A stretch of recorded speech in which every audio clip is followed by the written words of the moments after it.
ঈশানের বিদেশি বন্ধুরা খাবার খাওয়ার সময় ইংলিশে কুমকুমের নাম জানতে চাইলে পাশ থেকে শার্লি ও অঙ্কিতা ভেবে নেয় যে কুমকুম হয়তো ইংলিশে কথা বুঝতে পারেনি, কিন্তু সেটা ভুল প্রমাণ করে দিয়ে কুমকুম তাদেরকে খাবারের নামগুলো বলে দেয়। আর খাবারটা খেয়ে আশিস আর বাকিরা খাবারের প্রশংসা করতে থাকলে অঙ্কিতা ও শার্লির মুখটা ছোট হয়ে যায় আর ভাবতে থাকে লঙ্কার গুঁড়ো মেশানো খাবার কি করে খাচ্ছে। এই ভেবে অঙ্কিতা আশিসকে বলে, ঝালটাল সব ঠিকঠাক আছে তো? আশিস বলে, সব কিছু একদম ঠিকঠাক হয়েছে। পাশ থেকে কুমকুম বলে, আমি সব কিছু বুঝেই দিয়েছি। কথায় কথায় ঈশান কুমকুমকে আরও একবার ধন্যবাদ জানায় ঈশানের কথা রাখার জন্য। এরপর তাদের খাওয়া হয়ে গেলে আশিস বলে, চল আমরা সবাই মিলে এখন আড্ডা দেব। তখন ঈশান কুমকুমকে বলে, তুমিও চলো। কুমকুম বলে, আমি কাজগুলো গুছিয়ে যাচ্ছি, আপনারা যান। তারপর শার্লি অঙ্কিতা কুমকুমকে এসে বলে, আমাদেরকে খেতে দাও। কুমকুম বলে, ঠিক আছে আমি দিচ্ছি। তার মধ্যে সপ্তর্ষি এসে তাদেরকে খেতে দেয়। সেই খাবার খেয়ে অঙ্কিতা শার্লি দুজনারই ঝাল লাগলে চিৎকার করতে থাকে।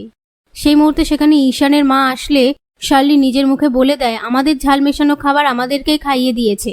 ঠিক তখনই সপ্তর্ষি অঙ্কিতাকে বলে যে, তোমরা তো কুমকুমকে অপদস্থ করতে চেয়েছিলে, খাবারগুলো লঙ্কার গুঁড়ো মিশিয়ে দিয়ে সেই খাবারগুলো তোমাকেই খাইয়ে দিয়েছে।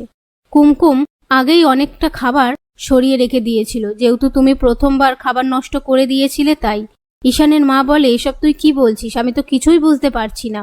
তখন সপ্তর্ষি অঙ্কিতাকে হাত ধরে টেনে নিয়ে ঘরে নিয়ে যায়। এরপর কুমকুম ঈশানের মাকে বলে, আমি জানি আপনি এরকমটা কাজ করতে পারেন না, আপনার রাগ আমার ওপরে। আমার খাবারগুলো লঙ্কার গুঁড়ো মেশানো হয়েছিল, এরকম যদি পরের বার কেউ করতে আসে আপনি তাকে কড়াভাবে বকে দেবেন। এই বলে চলে গেলে শার্লি এসে কুমকুমের বিরুদ্ধে ঈশানের মাকে উস্কাতে থাকলে তখনই কুমকুম এসে শার্লিকে কুটনি বুড়ি বলে সেখান থেকে চলে গেলে ঈশানের মা বলে, তোমরা যে এরকম একটা কাজ করবে ঈশানের ফেস লস হয়ে যেত না? শার্লি বলে, আমাদের ভুল হয়ে গেছে, কিন্তু কুমকুম কত কথা শুনিয়ে তোমায় চলে গেল, দুদিন পর তো ওই পুরো সংসারের দায়িত্বটা নিয়ে নেবে। ওদিকে সপ্তর্ষি অঙ্কিতাকে বলে, এরকম একটা কাজ তুমি কি করে করতে পারলে বলো তো? কুমকুমের নখযোগ্য না তুমি। এই বলে সেখান থেকে চলে গেলে অঙ্কিতা আপন মনে বলে, কুমকুমের জন্য আমাকে অপমান করলে তো এবার কুমকুমের ব্যবস্থা একটা করতেই হবে।